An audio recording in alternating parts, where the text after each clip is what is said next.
اعوذ باللہ من الشیطان الرجیم بسم اللہ الرحمن الرحیم وَيَدْعُ الْإِنسَانُ بِالشَّرِّ، اور انسان برائی کے لیے اس طرح دعا کرتا ہے دعاءہ بالخیر، جس طرح بھلائی کے لیے دعا کی جاتی ہے. یعنی انسان برائی اس طرح مانگتا ہے کہ جس طرح بھلائی مانگتا ہے. وَكَانَ الْإِنسَانُ عَجُولًا، اور انسان بڑا جلد باز ہے. یہاں پر انسان کی ایک فطرت بیان کی گئی ہے کہ انسان بعض اوقات جلد بازی میں ایسی دعا مانگ لیتا ہے جو اس کے لیے تباہی اور بربادی کا سبب بنتی ہے. اگر اللہ تعالیٰ ایسی دعا کو قبول فرما لیں تو یہ برباد ہو جائے،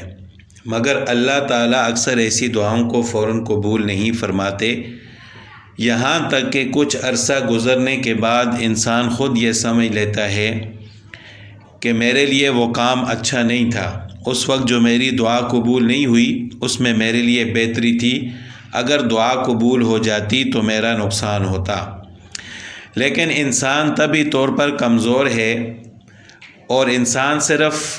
ظاہری فائدے اور نقصان کو دیکھتا ہے کہ ابھی وقتی طور پر میرا کیا فائدہ اور کیا نقصان ہے. انسان بعد کے بارے میں نہیں سوچتا،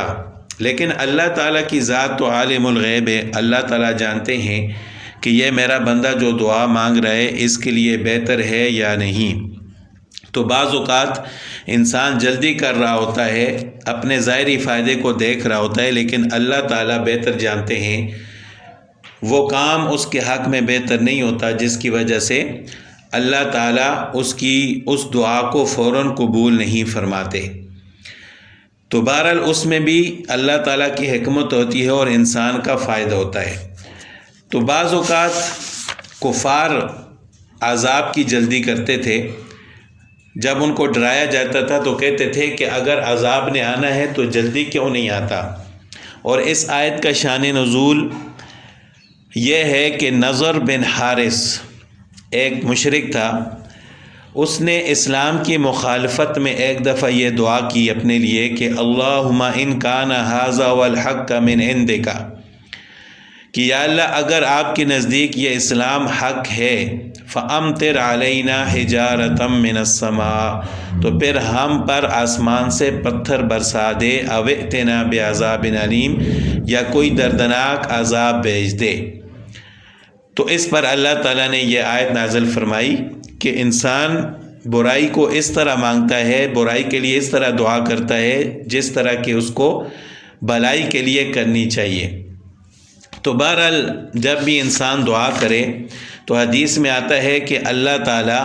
ضرور اس کی دعا کو قبول فرماتے ہیں. یعنی 3 چیزوں میں سے ایک چیز ضرور اس کو ملتی ہے، یا تو اس کی وہی دعا قبول ہو جاتی ہے اگر اس کے حق میں بہتر ہو، یا اللہ تعالیٰ اس کے بدلے بہتر اس کو عطا فرماتے ہیں. یعنی وہ جو مانگ رہا ہوتا ہے وہ اس کے لیے بہتر نہیں ہوتا، اللہ تعالیٰ اس سے بھی بہتر اس کو عطا فرما دیتے ہیں، یا وہ دعا اس کے لیے آخرت کے لیے ذخیرہ بن جاتی ہے. اس دعا کی وجہ سے اللہ تعالیٰ آخرت میں اس پر رحم فرمائیں گے. تو جب انسان دعا کرے تو اس کو اللہ تعالیٰ کی ذات پر یقین رکھنا چاہیے کہ مجھے ان 3 چیزوں میں سے کوئی نہ کوئی چیز ضرور ملے گی. اور اللہ تعالیٰ کی ذات پر شک نہیں کرنا چاہیے کہ میں تو بہت دعائیں کرتا ہوں، میری دعائیں قبول نہیں ہوتی. انسان جب صدق کے دل سے اخلاص کے ساتھ اللہ تعالیٰ کی ذات پر یقین کرتے ہوئے دعا کرتا ہے تو اللہ تعالیٰ ضرور اس کی دعا کو قبول فرماتے ہیں. وَجَعَلْنَا اللَّيْلَ وَالنَّهَارَ آیَتَيْنِ، یہاں پر اللہ تعالیٰ نے اپنی قدرت کی 2 نشانیاں دن اور رات کا ذکر فرمایا ہے کہ ہم نے دن اور رات کو پیدا کیا، بنایا آیتین 2 نشانیاں. فَمَحَوْنَا آیَةَ اللَّيْلِ، پھر رات والی نشانی کو ہم نے اندھیرا کیا، تاریک کیا. وَجَعَلْنَا آیَةَ النَّهَارِ مُبْصِرَةً، اور دن والی نشانی کو مبصرةً دیکھنے کے لیے بنایا. لِتَبْتَغُوا فَضْلًا مِّن رَّبِّكُمْ، اب یہاں پر دن اور رات کے پیدا کرنے اور ان کی حکمت کو اللہ تعالیٰ نے بیان فرمایا کہ ہم نے رات والی نشانی کو اندھیرا بنایا، یعنی اندھیرے والا بنایا. یہاں پر تو اس کا فائدہ نہیں لکھا ہوا، لیکن دوسری آیات میں اللہ تعالیٰ نے بیان فرمایا کہ تاکہ تم سکون حاصل کرو، آرام کرو، اور دن والی نشانی کو روشن بنایا، دیکھنے والی بنایا، اور اس کے بارے میں فرمایا کہ لِتَبْتَغُوا فَضْلًا مِّن رَبِّكُمْ۔ دن کو روشن بنانے کے دو فائدے اس آیت میں ذکر فرمائے کہ تاکہ تم اللہ کا فضل تلاش کرو، یعنی رزق تلاش کرو، وَلِتَعْلَمُوا عَدَدَ السِّنِينَ وَالْحِسَابَ، اور دن کو روشن بنانے کا دوسرا مقصد یہ ہے کہ تم سالوں کی گنتی اور حساب کو جان لو، یعنی جب ایک دن ختم ہوگا، اس طرح دوسرا دن، تیسرا دن، تو 29 یا 30 دن کے بعد مہینہ پورا ہو جاتا ہے، پھر جب مہینہ پورا ہوتا ہے تو اس طرح 12 مہینے کے بعد سال پورا ہو جاتا ہے۔ تو اس حساب اور گنتی کو جاننے کے لیے اللہ تعالیٰ نے دن کو روشن بنایا۔ وَكُلَّ شَيْءٍ فَصَّلْنَاهُ تَفْصِيلًا، اور سب چیزوں کو ہم نے کھول کر بیان فرما دیا۔ وَكُلَّ إِنسَانٍ أَلْزَمْنَاهُ طَائِرَهُ فِي عُنُقِهِ، اور ہر انسان کے نامہ اعمال کو یا اس کی تقدیر کو ہم نے اس کی گردن میں لٹکا دیا۔ الزمناہ طائرہ فی عنقہ، اس کی گردن میں، مطلب یہ ہے کہ انسان کا نامہ اعمال ہر وقت اس کی گردن میں ہونے کا مطلب یہ ہے کہ ہر وقت انسان کے نامہ اعمال میں اس کے اعمال لکھے جاتے ہیں، چاہے اچھے اعمال ہوں یا برے اعمال ہوں۔ اچھے اعمال، اگر انسان کوئی اچھا کام کرتا ہے تو وہ بھی لکھا جاتا ہے، اگر کوئی برا کام کرتا ہے تو وہ بھی لکھا جاتا ہے۔ اور اللہ تعالیٰ نے فرمایا کہ وَنُخْرِجُ لَهُ يَوْمَ الْقِيَامَةِ كِتَابًا، ہم قیامت کے دن اس نامہ اعمال کو لکھی ہوئی صورت میں پیش کریں گے، يَلْقَاهُ مَنْشُورًا، جو انسان اس کو کھلا ہوا اپنے سامنے پائے گا، یعنی اپنے سامنے اس کے نامہ اعمال اس کے سامنے پیش کیا جائے گا، وہ خود اپنا نامہ اعمال پڑھے گا اور خود اپنے بارے میں فیصلہ کرے گا۔ تو جو نیک لوگ ہوں گے ان کو نامہ اعمال دائیں ہاتھ میں ملے گا، اور جو بد اعمال ہوں گے، کافر منافق ہوں گے، ان کو نامہ اعمال بائیں ہاتھ میں دیا جائے گا۔ حضرت قتادہ رحمۃ اللہ علیہ سے منقول ہے کہ اس روز بے پڑھا ہوا آدمی، یعنی جو ان پڑھ ہوگا، وہ بھی اپنا نامہ اعمال پڑھ لے گا،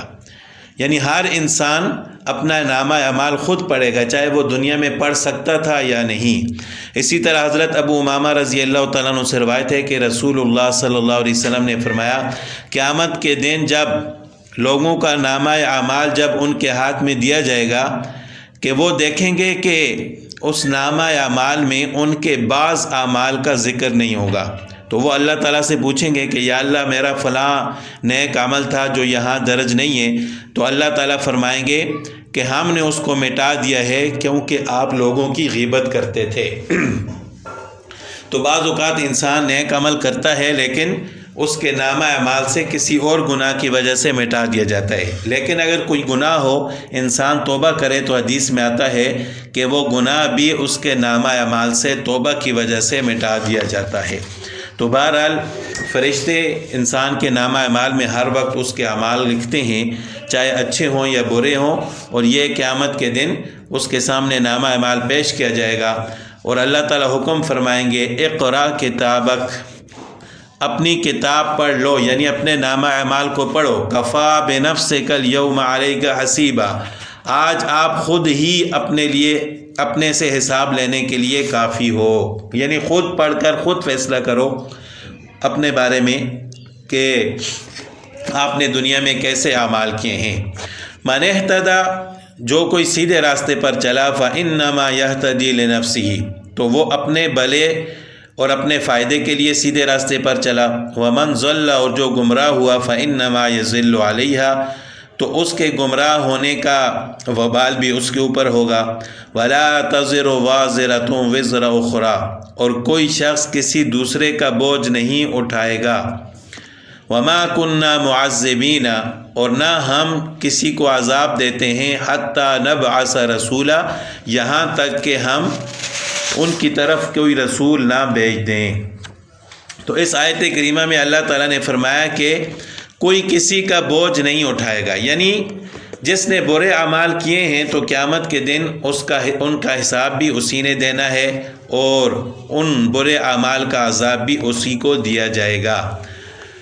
تو اسی آیت کی وجہ سے مفسرین فرماتے ہیں کہ قیامت کے دن مشرکین اور کفار کی وہ نابالغ اولاد جو بچپن میں ہی مر گئی تھی ان کو عذاب نہیں ہوگا، یعنی وہ تو نابالغ تھے، چھوٹے بچے تھے، اگرچہ کافر کے گھر میں پیدا ہوئے، لیکن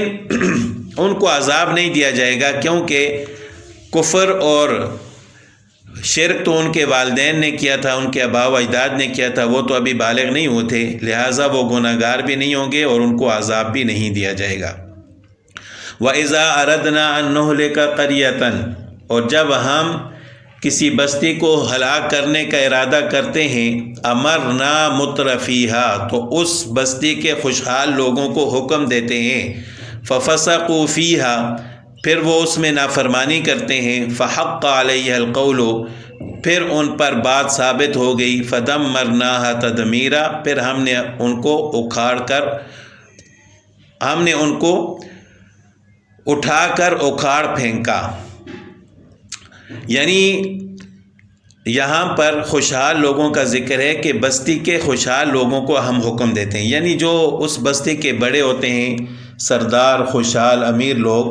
ان کا دوسرے لوگوں پر بھی اثر ہوتا ہے۔ اگر وہ خود سیدھے راستے پر ہوں تو باقی لوگ بھی ان کی مان کر چلتے ہیں، اگر وہ خود سیدھے راستے پر نہ ہوں تو پھر دوسرے لوگ بھی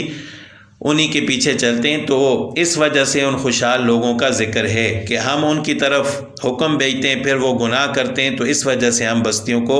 ہلاک کرتے ہیں۔ وَكَمْ أَهْلَكْنَا مِنَ الْقُرُونِ مِن بَعْدِ نُوحٍ، اور نوح علیہ السلام کے بعد ہم نے کتنی ہی بستیوں کو ہلاک کیا۔ وَكَفَى بِرَبِّكَ بِذُنُوبِ عِبَادِهِ خَبِيرًا بَصِيرًا، اور اللہ تعالیٰ کافی ہے، آپ کا رب کافی ہے اپنے بندوں کے گناہوں کی خبر رکھنے کے لیے اور دیکھنے کے لیے، یعنی آپ کا رب اپنے بندوں کے گناہوں کو دیکھتا بھی ہے اور ان سے باخبر بھی ہے۔ من کان یرید العاجلۃ، جو شخص دنیا کی زندگی کو چاہتا ہے، عجلنا لہ فیہا ما نشاء، تو ہم اس کو جلدی دے دیتے ہیں جو چاہتے ہیں، لمن نریدو، جو ہم چاہتے ہیں، جس کا ہم ارادہ کرتے ہیں تو اتنا اس کو دنیا میں سے دے دیتے ہیں۔ یعنی اس کا یہ مطلب نہیں ہے کہ جتنی دنیا وہ چاہے گا اتنی مل جائے گی، جو صرف دنیا کا طالب ہوگا تو ہم اس کو دنیا میں سے کچھ دے دیں گے۔ ثم جعلنا لہ جہنم، پھر ہم نے اس کے لیے دوزخ کو ٹھکانہ بنا دیا، یصلاھا مذموما مدحورا، تو وہ جہنم میں داخل ہوگا، مذموم یعنی اپنی برائی سن کر پشیمان ہوگا، مدحورا، اور اس کو دھکیلا جائے گا۔ ومن اراد الآخرۃ، اور جو شخص آخرت کا ارادہ رکھتا ہے، یعنی آخرت کو چاہتا ہے، وسعی لہا سعیہا، اور آخرت کے لیے اپنی دوڑ اور کوشش کرتا ہے، یعنی اپنی وسعت کے مطابق نیک اعمال بھی کرتا ہے، وہو مؤمن، اس حال میں کہ وہ مومن بھی ہو، فَأُولَئِكَ كَانَ سَعْيُهُمْ مَشْكُورًا، تو یہ وہ لوگ ہیں کہ جن کی کوشش اور ان کی محنت کی قدردانی کی جائے گی۔ كُلًّا نُمِدُّ هَؤُلَاءِ، ہر ایک کو ہم پہنچاتے ہیں، ان کو بھی، وَهَؤُلَاءِ، اور ان کو بھی، یعنی من عطاء ربک، آپ کے رب کی بخشش، یعنی مطلب یہ ہے کہ رزق جو دنیا میں دیا جاتا ہے، چاہے وہ کافر ہو یا مسلمان، سب کو دیا جاتا ہے۔ اللہ تعالیٰ دنیا میں کفر اور شرک کی وجہ سے، گناہوں کی وجہ سے کسی کے رزق کو بند نہیں کرتے۔ ہاں یہ ہے کہ اس کے رزق کا اس کو اس طرح فائدہ نہیں ہوتا جس طرح مومن کو ہوتا ہے۔ مومن کی زندگی سکون والی ہوتی ہے، خوشحالی والی ہوتی ہے، جبکہ کافر کو رزق تو ملتا ہے لیکن اس کی زندگی میں سکون نہیں ہوتا۔ وما کان عطاء ربک محظورا، آپ کے رب کی عطا اور بخشش بندی ہوئی نہیں ہے، روکی ہوئی نہیں ہے، بلکہ سب کو اللہ کا رزق ملتا ہے۔ انظر کیف فضلنا بعضهم علی بعض، دیکھو کیسے ہم نے ان میں سے بعض کو بعض پر فضیلت دی۔ وَلَلْآخِرَةُ أَكْبَرُ دَرَجَاتٍ، اور آخرت میں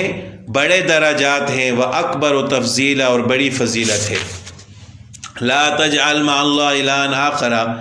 پس نہ ٹھہراؤ اللہ کے ساتھ کسی اور کو الہ، فتقعد مذموما مخذولا،